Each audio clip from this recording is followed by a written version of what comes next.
مسلمانوں، جو کوئی اپنے لیے خیر کا ارادہ رکھتا ہو اس کے لیے ضروری ہے کہ وہ اپنے نفس کا احتساب و محاسبہ کرتے ہوئے سچا جائزہ لے، اس لیے کہ اللہ کی قسم تم ضرور ویسے ہی مر جاؤ گے جیسے سوتے ہو، اور ویسے ہی دوبارہ زندہ اٹھائے جاؤ گے جیسے نیند سے بیدار ہوتے ہو، اور ضرور ہی تمہیں تمہارے کیے کا بدلہ دیا جائے گا۔ اطاعت گزاروں کے لیے جنت ہوگی اور نافرمانوں کے لیے جہنم۔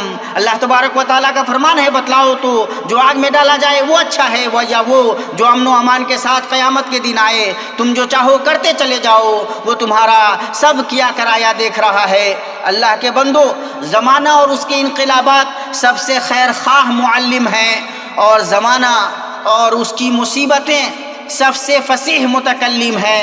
ان کے بیدار کرنے سے متنبہ ہو جائیں اور ان کے الفاظ سے عبرت پکڑیں۔